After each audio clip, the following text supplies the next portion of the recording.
Здраво на сите. Време за новиот подкаст на клиника Жан Митрев, настоен да зборуваме за здравјето. Како што знаете, како што најавивме, денес ни гостува доктор Златко Чепуровски, специјалист офталмолог во нашата клиника. Рече си 1 година. Доктор Чепуровски, добре дојдовте и уште еднаш благодарам што прифативте да учествувате. Добро ве најдов, благодарам за поканата. Поздрав до вашите гледачи. Така, имавме неколку прашања поврзани со вашата специјалност, затоа и решивме да ве викнеме на овој подкаст, зашто ќе зборуваме подоцна. Како што реков, неполна година сте во клиника Жан Митрев. Како се снајдовте, дали сте задоволни од приемот, од амбиентот, од работните услови? Така, како што рековте, од пред неполна година отворивме една офталмолошка единица, која што е обезбедена со можеби најмодерните софистицирани апарати за брза, прецизна диагностика, прецизна диагноза, автоматски и прецизен третман на задоволство на пациентите. Една офталмолошка единица во склоп на Жан Митрев клиника, што знаеме сите што значи Жан Митрев клиника во последните 25 години. Так. Е задоволство да се работи во таква средина и обкружување како што имаме ние. Да, вие како доктор сте задоволни, претпоставам и пациентите, секој ден гледам дека се побројни и доста позитивни коментари, так. Имаме искрено да не ве фалиме, но така, се поголем број пациенти, се поизразени насмевки на лицата на нашите пациенти, значи сме на прав пат. Така, зборуваме денеска за очните заболувања, нешто што е актуелно, рече си и се поактуелно кај секоја популација од млади, стари, возрастни, мажи и жени. Што е причината што сите ние имаме вакви проблеми? Така, во нашата амбуланта, како што напоменав, во соработка со Промедика офталмологија, влегуваат разни пациенти, од почетите инфективни заболувања на предниот сегмент, тука заболувања на капаците, на конјуктивата, па се до се почесто гледаме тој синдром на суво око, понатаму доста често ни влегуваат пациенти кои што имаат замаглување поради катаракта, покачен очен притисок, кој што го решаваме со најсофистицираните методи, да не ја изумам и катаракта, кој што решаваме со една од најпрестижните мултифокални леќи со продолжен фокус и за далеку и за блиску, да не мора потоа пациентите да гледаат и да носат наочари, ниту па за близина.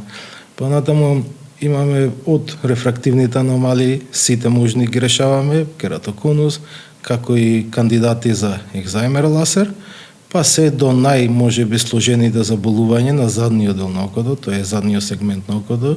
Тука ќе ги броиме заболувањата од поради шеќерот, диабетична ретинопатија, како и макуларна дегенерација, кај што јас сум можеби субспецијалист во медикал ретина задниот сегмент на окото.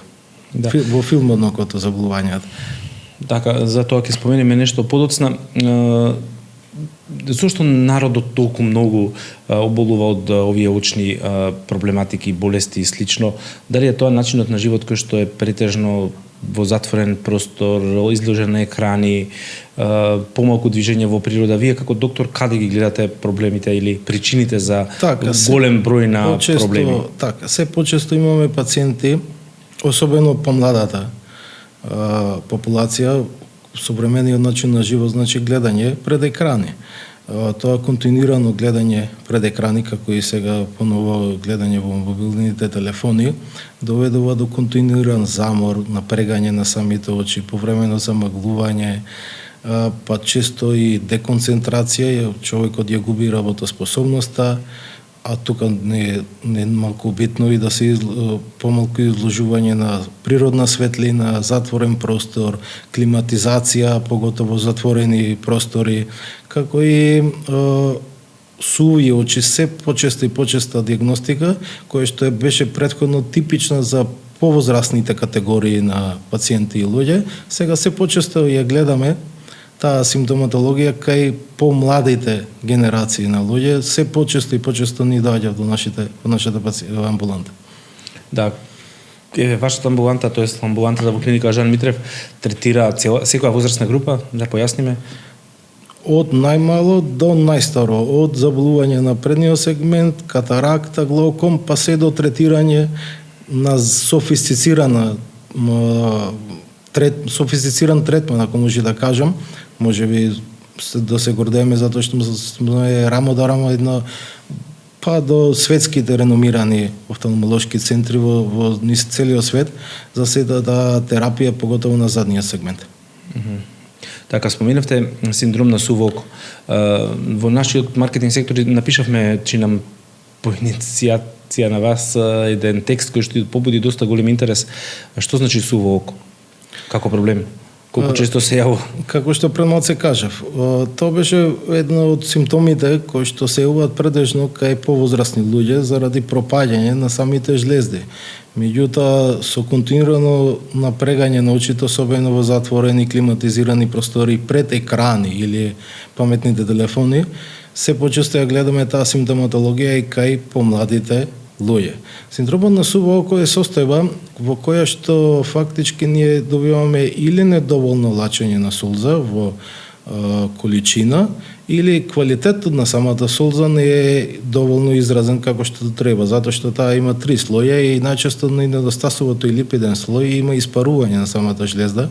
Автоматски окото ја губи заштитата, па настанува сувост на очите кој што ние го карактеризираме како синдрома на сувост на очите. Не така едноставна причина, затоа што предизвикува пецкање, боцкање, црвенило на самите очи, јадеж, деконцентрација, дефокус, да тие мора да направат пауза по извесен период, луѓето ја губат работоспособноста, поспани се, им паѓаат капаците, дефокусирани се.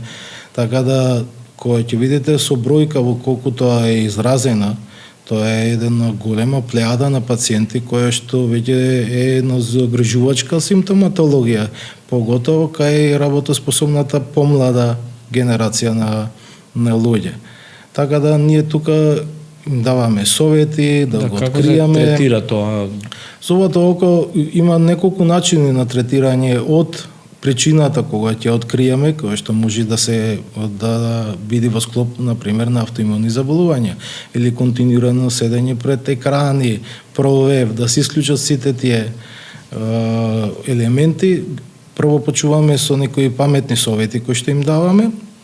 Например, имаме една изрека 20-20-20. На секои 20 минути да направите барем 20 на секунди пауза гледајќи на далечина.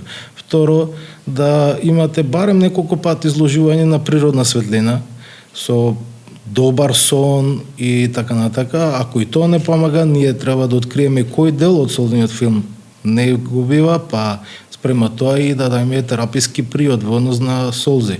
Солзи вештачки на пазарот има неколку врсти, меѓутоа не сите тие третираат баш подеднакво за сите офталмолошки намени.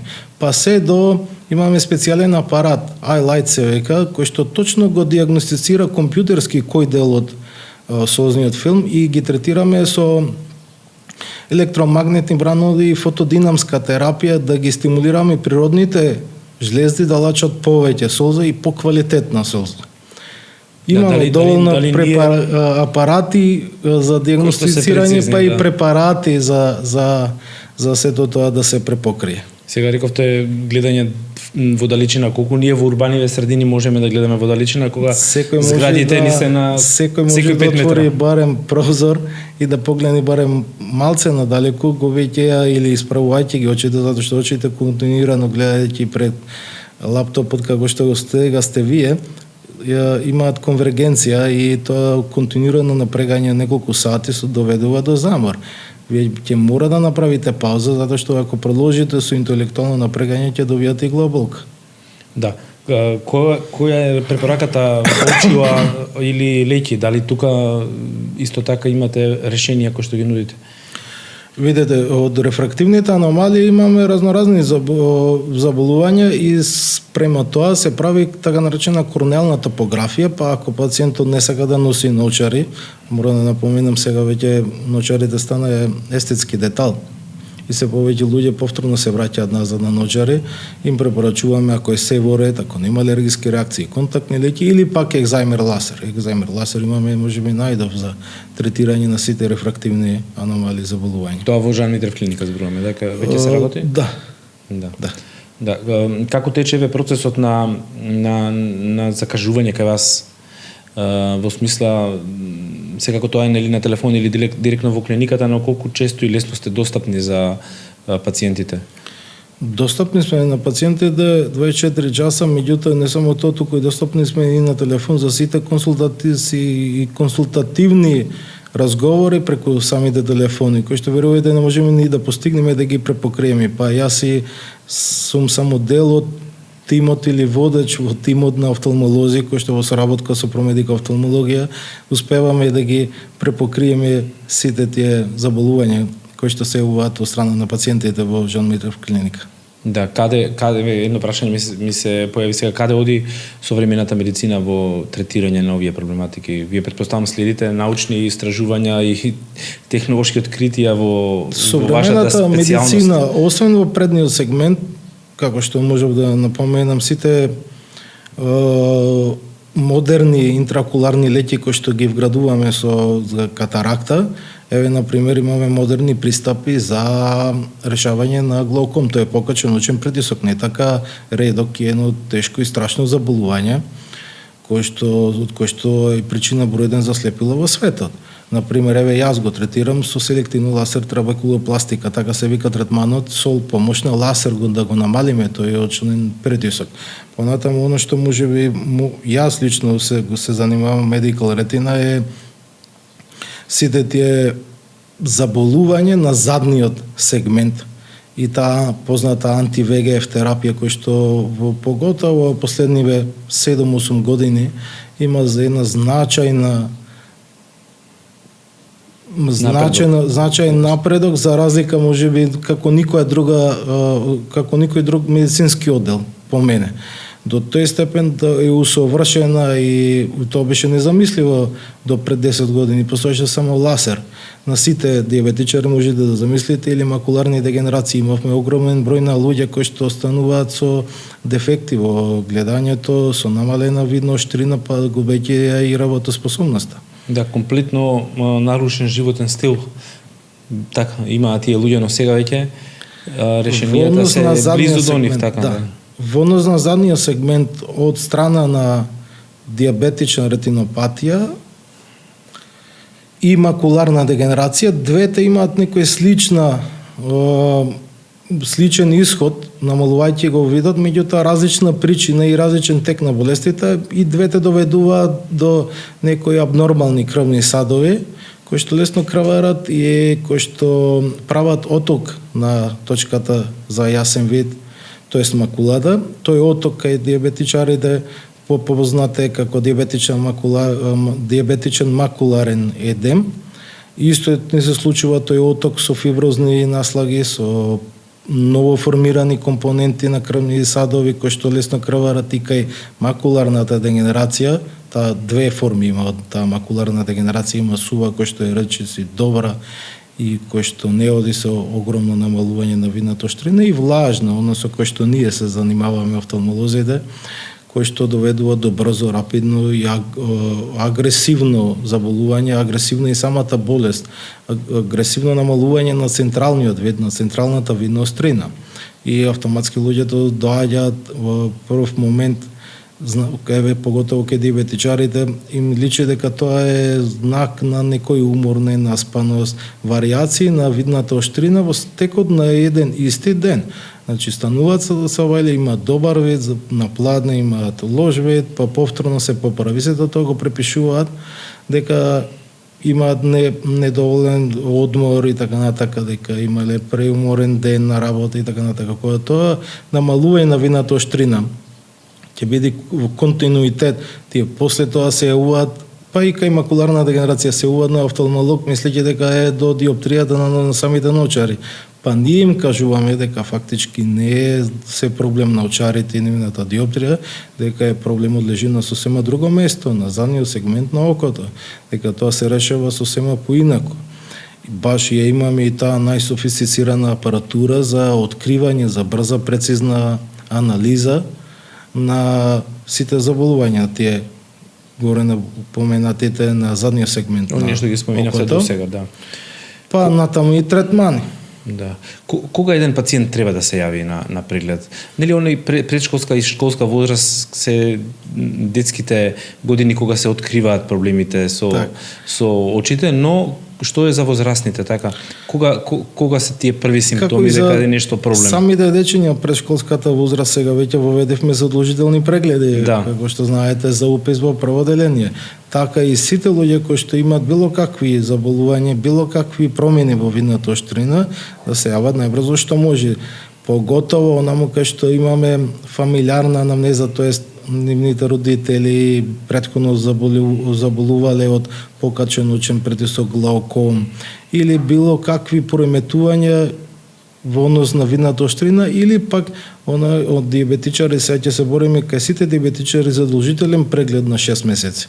Затоа што диабетичарот може од одредени периоди да има сосема нормален вид, па потоа повторно нагло да опадне виднатаоштрина. Тоа е по разговор со самите пациенти, меѓутоа процесите се уват многу претходно, уште пред да се дозволи виднатаоштрина да се намали, треба да се јават на преглед за да имаме не само прецизна диагноза и побрз и посилен тераписки период, поготово во овие временски услови со вака богат тераписки период колку што го имаме ние, тоа може едноставно да го решиме и зачувајќи го видот без никакви ограничувања. Да.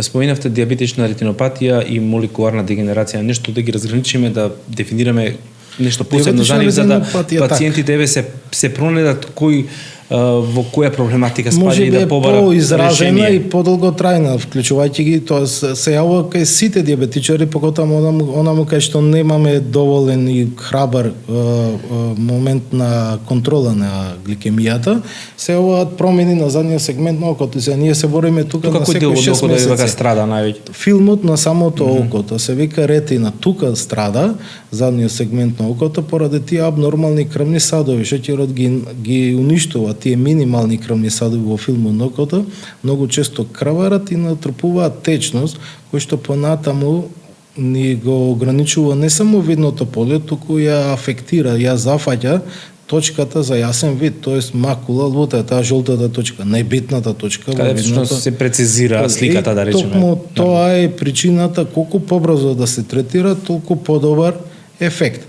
Од друга страна, макуларната дегенерација, она уште нешто ќе напоменам, јас се занимавам, беше болест поврзана со повозрастна категорија на луѓе. Обично се гледаше над 60-тите години.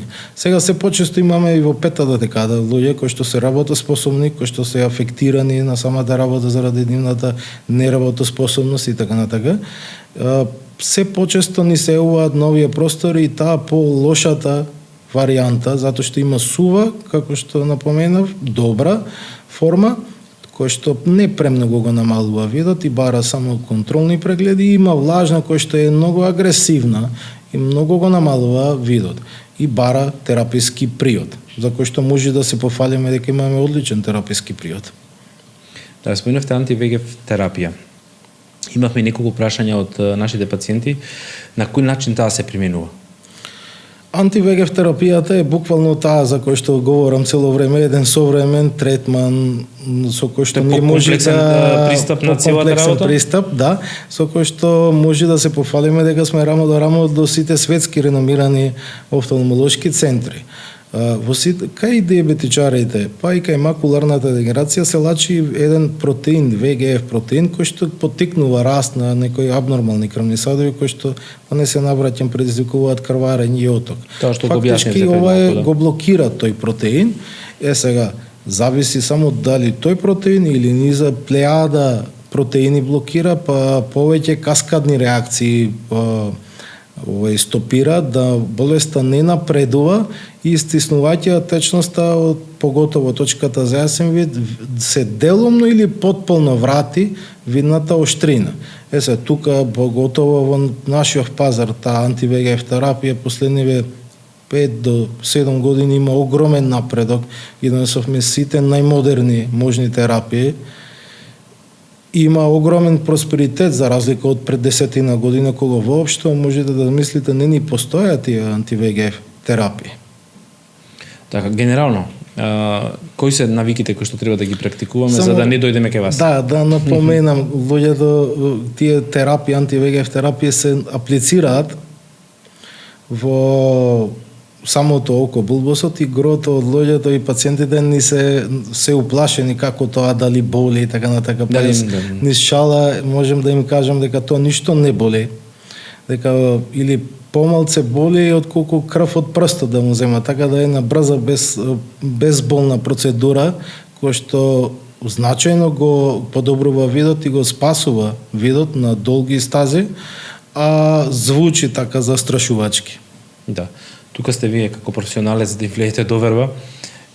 Секако да. Кои се сите оние навики што треба да ги практикуваме за да не дојдеме кај вас? Иако е јасно пациент кој што претендира да дојде. Тргнеме од се почесто зборуваме за контролни механизми кои што се превземаат при секоја посета на офталмолог и кој што е задолжителна. Здрав и прав начин на живот, здрава исхрана, правилен сон, помалку го напрегање безпотребно на мобилните апарати, поготово кои се вратите дома, тие цел ден ги напрегате очите кога седите пред екран, ако и понатаму тие синдроми на суви очи, поготово кај помладата генерација ви узможуваат деконцентрација, па ќе дојдете, па ќе испитаме, па ќе видиме како ќе решиме проблемот, а има решение. Само треба да се јават на офталмолог. Да. Сите овие третмани, процедури се прават во клиника Жан Митрев, така? Нема излегување од клиниката, се е тука внатре концентрирано, со едно доаѓање може се да се дозна и да се третира. Едно од најсофистицираните офталмолошки единици во склоп на Жан Митрев клиника. Така, господин Чипировски, ве враќаме повторно на пациентите, бидејќи чи нам земавте еден час слободни, ако ве чека. Ви благодарам што дојдовте. Останува понатаму да направиме уште еден подкаст за некои детални проблематики, но за почеток чинаме доволно за да и нашите следачи на нашите социјални мрежи да одблиску ве запознаат, иако голем број веќе ве знаат и дојдоа во клиниката. Тука сте достапни, како што рековте, на телефоните на клиниката, тука се Facebook профилот, Instagram профилот, YouTube каналот каде што оди овој подкаст како основа и секако маркетинг секторот кој што ве контактира секојдневно доколку има прашања, вие сте тука да помогнете со одговорите. Токму така. Да.